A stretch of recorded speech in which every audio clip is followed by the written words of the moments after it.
Hello friends, आज हम एक पावर सेक्टर की एंसेलरी कंपनी की बात कर रहे हैं जो कि एक कैपिटल इक्विपमेंट कंपनी है। कंपनी का नाम है अटलांटा इलेक्ट्रिकल्स। अटलांटा इलेक्ट्रिकल्स का आईपीओ आई थिंक लेट सितंबर 2025 में आया था और 820 के आसपास जो है वो लिस्ट हुआ था। आज की डेट में स्टॉक की प्राइस है वो मेरे ख्याल से 1850 1890 के आसपास, 1900 रुपये के आसपास चल रही है। तो almost you can say that कि अभी पूरा एक साल नहीं हुआ आईपीओ को लिस्ट हुए, बट 800 रुपये से लेके ऑलमोस्ट 1900 रुपये, बाकी 2100 2200 होके फिर अभी स्टॉक थोड़ा नीचे आया है। तो कुछ ना कुछ तो ट्रिगर है कंपनी के अंदर, उसके बारे में आज हम बात करेंगे ना। अटलांटा इलेक्ट्रिकल जो एक पावर ट्रांसफार्मर की कंपनी है, 15,000 करोड़ के आसपास की उनकी टर्नओवर है। स्टॉक की पी आज की डेट में 72 है, पैग रेशियो 2.23 है, आरओसीई 45.3 है और आरओई है 31.7। आप देख सकते हैं कि ट्रांसफार्मर की कंपनियों में अगर आप आरओसी आरओई वगैरह देखेंगे तो ये हाईएस्ट है और उनके operating margin is highest again in the sector. Actually 18.6% margin in a power transformers Atlanta electricals is having. अगर आप उसको कंपेयर करेंगे वोल्टेम से, भारत बिजली से, तो उनसे काफ़ी ज़्यादा है, शिल्चर से। तो इनके जो ऑपरेटिंग मार्जिन है वो काफ़ी ज़्यादा है। फेस वैल्यू 2 रुपये की है, बुक वैल्यू 121 की है और स्टॉक ने हाई बनाया था 2200 का और लो था 708 का। तो कंपनी करती क्या है? Company actually majorly power transformer बनाती है अलग अलग रेंज के। और कंपनी के आज की डेट में जो ऑर्डर बुक है एज ऑन 31 मार्च 2026 वो 2500 करोड़ की थी। और उसके बाद में कंपनी को एक और पंजाब स्टेट इलेक्ट्रिसिटी बोर्ड से 250-300 करोड़ का एक एलओआई मिला है। तो आज की डेट में आप अप्रोक्सीमेटली कह सकते हैं कि जून एंड होने वाला है, तो with in 3 months they have received another 500 crore के आसपास की उनके पास ऑर्डर है। 3000 करोड़ के आसपास की ऑर्डर बुक है, 2900-3000 करोड़। और 700-800 करोड़ की उनके पास में विनिंग पाइपलाइन है, कह सकते हैं, जिसके अंदर उनको एलओआई आने वाले, जिसमें वो L1 है ऑलरेडी। तो आप मोटा मोटी देखेंगे, वो आपको बुक्स में तो नहीं मिलेगा। अगर आप मैनेजमेंटरी कमेंट्री सुनेंगे तो आज की डेट में कंपनी के पास 3500-3700 करोड़ की ऑर्डर बुक है। तो 3500-3700 करोड़ की ऑर्डर बुक इंपॉर्टेंट किस लिए है? क्योंकि अगर आप देखेंगे कंपनी की जो रेवेन्यू थी लास्ट ईयर की मार्च 2026 की, दे हैव डन 1852 करोड़। और अगर मैं 3500-3700 करोड़ की बात कर रहा हूं तो 2x हो गई उनकी बुक टू बिल्ड की। अगले 2 साल की ऑर्डर बुक की विजिबिलिटी है। मार्च 2024, अगर हम 3 साल का अगर कंपेयर करें कि क्यों स्टॉक इतना डबल हो गया, उसका भी एक रीजन होना चाहिए ना। मार्च 2024 में जो स्टॉक की प्राइस, जो इनका रेवेन्यू था 868 करोड़ था, with net profit of 64 crore और मार्जिन थे 14%। मार्च 2026 में 868 करोड़ का बढ़ के हो गया 1852 crore, almost more than 100%। Margin 14% से बढ़ के 19% हो गए। कैपिटल इक्विपमेंट में 1% मार्जिन बढ़ाना भी बहुत मतलब क्रिटिकल है, कि 14% से 19%, 5% उन्होंने मार्जिन अपने बढ़ाए हैं। कुछ बैकवर्ड इंटीग्रेशन की है उन्होंने अपने अपने फैक्ट्री के अंदर, ताकि इन हाउस चीजें बनाते हैं, उन्हीं को यूज करते हैं, बाहर से नहीं लेते। सो आउटसोर्सिंग में कम डिपेंडेंट है, बैकवर्ड इंटीग्रेशन करके everything they are trying to manufacture in house. और जो उनकी प्रॉफिटेबिलिटी 2024 में 64 करोड़ थी, वो बढ़ के हो गई है 202 करोड़, तो विच इज मोर देन 300%। सो अगर स्टॉक की अगर आज की डेट में प्राइस टू अर्निंग 72 है, आरओसी 45 के आसपास चल रही है, 45 के आसपास चल रही है, आरओई 31 है, तो जस्टिफाइड है। और ऑर्डर बुक जो है 3500 करोड़ के आसपास की, विजिबिलिटी जो पाइपलाइन है टोटल मिला के कह लो मोटा मोटी इतनी ही 3500 करोड़ की है।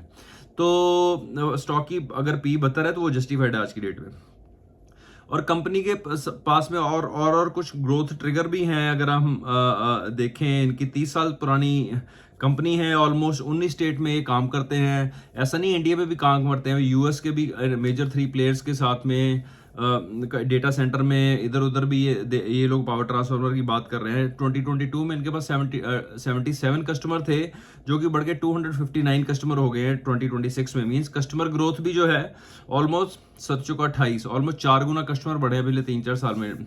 नो डाउट उनकी सेल्स भी बढ़ी है। तो बेसिकली क्या है, कस्टमर एलोकेशन बढ़ रहा है, they are not dependent on one customer, जो कि एक 80-20 प्रिंसिपल होता है कि भैया आपकी जो सेल्स की कॉन्सेंट्रेशन 2-3 कस्टमर पे है, तो वो अगर जाएंगे तो फिर आपकी प्रॉफिटेबिलिटी इफेक्ट कर सकती है। तो कस्टमर बेस भी बढ़ा है, 77 से 259 हो गए हैं।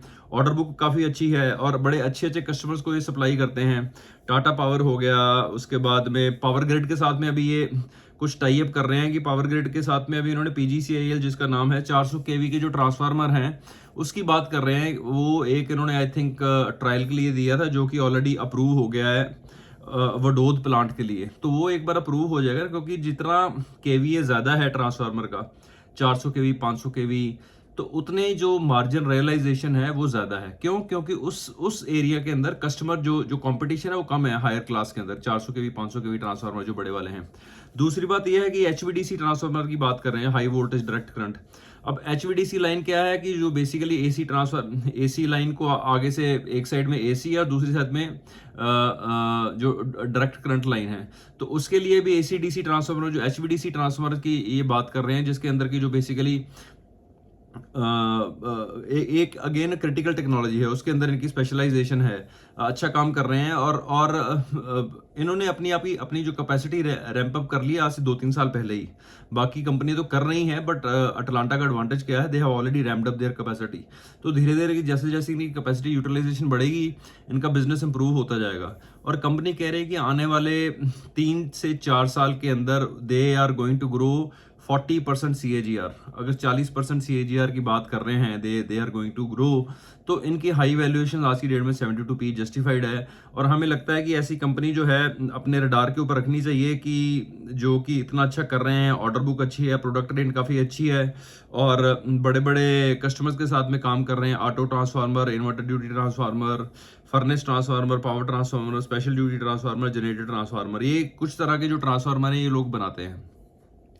तो जी वर्नोवा टीएनडी, अटलांटा इलेक्ट्रिकल, आप कह सकते हैं कुछ कुछ जो रेंज जी वर्नोवा टीएनडी करती है, ये अटलांटा भी आज की डेट में कर रही है। तो ऐसी कंपनी को अपने अपने वॉच लिस्ट पे रखिए, और अपने सेबी रजिस्टर्ड एडवाइजर से पूछिए कि आपको इसमें ऐसे कंपनी में इन्वेस्ट करना चाहिए कि नहीं करना चाहिए। बट हमें तो लगता है कि कंपनी काफ़ी अच्छी है।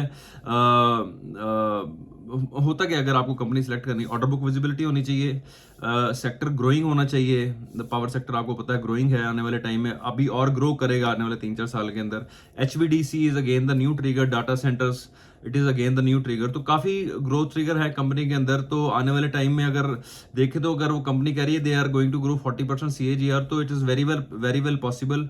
और हमें लगता है कि ऐसी कंपनी और ऐसी कंपनियां जो हैं आपके वॉच लिस्ट के ऊपर होनी चाहिए, और हो सकता है आने वाले टाइम में ऐसी कंपनी आपको अच्छी रिटर्न दे के जाए।